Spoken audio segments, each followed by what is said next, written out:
pour la deuxième présentation manga. Je le redis dans cette vidéo si vous n'avez pas vu la vidéo d'avant.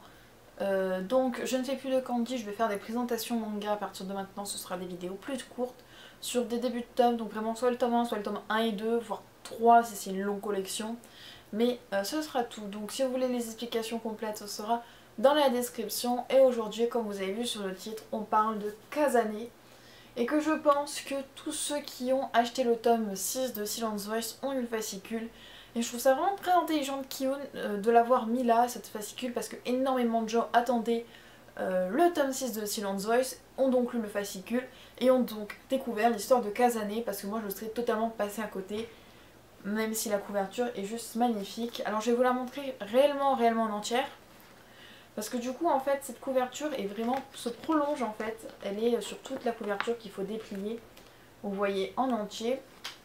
Et vous avez aussi le dessous d'ouverture, donc je vais enlever la couverture un petit moment, où vous voyez donc Kazane, alors je vais vous l'approcher, avec son vrai visage, donc si vous ne comprenez pas vous allez comprendre tout de suite après, avec son véritable visage. Donc Kazane est un manga, alors attendez je vous le remets bien parce que je tiens à ce manga. Parce que je ne comptais pas acheter forcément cette collection au début. Et au final, j'ai vu la couverture, j'ai vu que c'était un Kihun, même si je n'avais pas forcément fait gaffe quand j'ai vu le fascicule. Et Kihun fait vraiment un travail d'édition formidable, donc la couverture qui est magnifique. Vous avez donc, comme d'habitude, des petites pages couleurs. Donc là, vous avez des petites bulles en couleur qui présentent un petit peu la situation.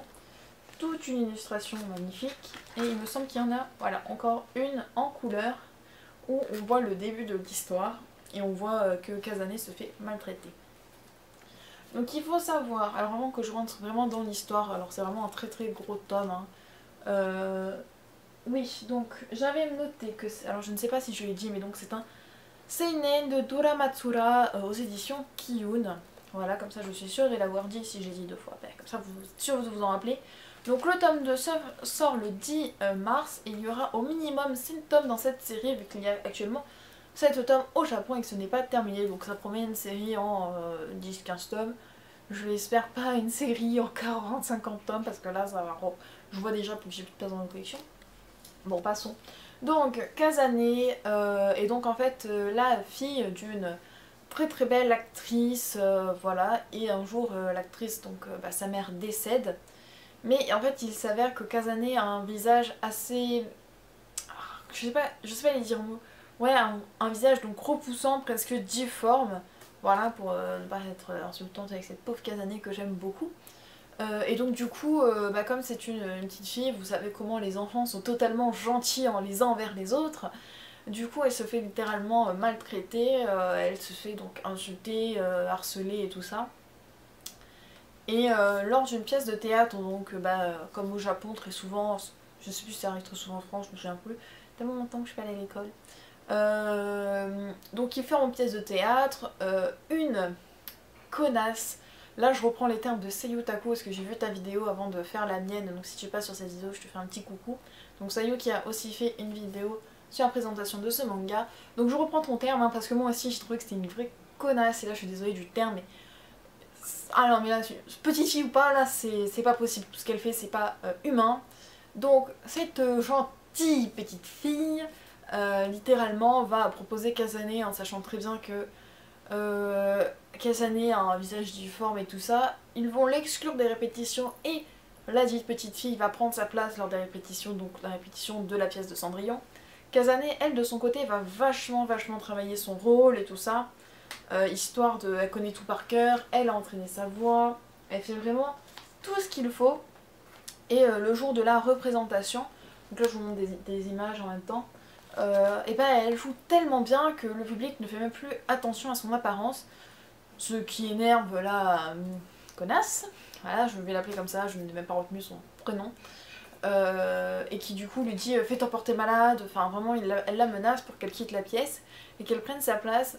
Et quelques temps avant, donc quelques jours avant, Kazane s'était souvenu que sa mère lui avait parlé d'un rouge à lèvres qu'elle devait mettre sur ses lèvres.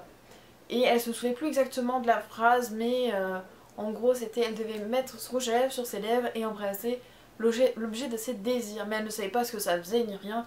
Elle avait mis le rouge à lèvres avant de faire la pièce de théâtre pour un peu pour se dire voilà, j'ai un peu un souvenir de ma mère avec moi. Et elle va tout simplement embrasser, donc comme le vous montre la couverture, le visage de cette petite fille. Et elle va lui prendre son visage, donc Kazane, bon, on va l'enfermer pas dans les toilettes, hein, parce que du coup elle a le visage de Kazane qui n'est pas forcément très agréable à regarder. Et Kazane retourne sur scène, continue sa magnifique prestation avec un magnifique visage. Malheureusement, le visage n'a pas tenu le lendemain. Quand elle se réveille, elle a retrouvé son propre visage. Du coup, elle sait qu'il faut faire attention parce que du coup, elle comprend, même si elle est assez jeune, que si des gens comprennent ce qui se passe avec ce rouge à lèvres, on va lui enlever, on va... voilà, il va se passer des choses. Mais on la retrouve donc quelques temps plus tard, au collège, il me semble. Donc là, comme elle se fait toujours maltraiter, tout ça, elle se fait toujours insulter par rapport à son physique. Elle trouve une amie du club de théâtre qui joue super bien et qui est super belle.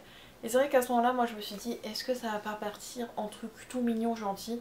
Parce que ça ne part pas forcément très bien dès le départ, hein, voilà, Kazane qui donc vole les visages pour pouvoir monter sur scène. Et non, ça continue dans la même lancée, c'est ni gore ni horrible en fait, c'est vraiment ça continue sur la lancée de la vie de Kazane est assez difficile mais elle essaye de s'en sortir et utilise donc le rouge à lèvres pour essayer de s'en sortir. À la fin du tome, alors je vais encore vous montrer les images parce que j'ai adoré vraiment les graphismes. Tiens, je t'envoie une magnifique image là. Voilà, j'ai adoré les graphismes de ce manga. Donc à la fin on a un personnage assez énigmatique qui connaissait le secret du rouge à lèvres qui apparaît devant Kazane et du coup ça promet beaucoup de choses au niveau de... vu que Kazane est vraiment très doué au théâtre, promet beaucoup de choses. Je sais pas comment expliquer mais j'attends vraiment le tome 2 avec impatience. C'est vraiment une série que je vais vraiment suivre à la lettre parce que du coup j'adore les dessins, j'aime énormément l'histoire. Il faut savoir aussi que donc, ce manga a été nominé pour le prestigieux Toshino Award. Donc, donc parce que du coup derrière, je ne sais pas si vous verrez, mais il y a beaucoup de choses qui est écrit. Donc là c'est le résumé. Oui, donc là on a tout le résumé. Sur les deux cases on a tout le résumé. Et ici on a un peu une explication. Donc découvrir un conte cruel et c'est quoi ce mot? Attendez, Pounce. Vénénémeux. Non. Vénéneux.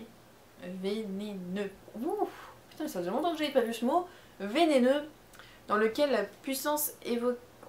Ouais, bon, je ne vais pas vous le lire parce que du coup, voilà, c'est un peu, voilà, l'auteur, ça a été désigné, tout ça.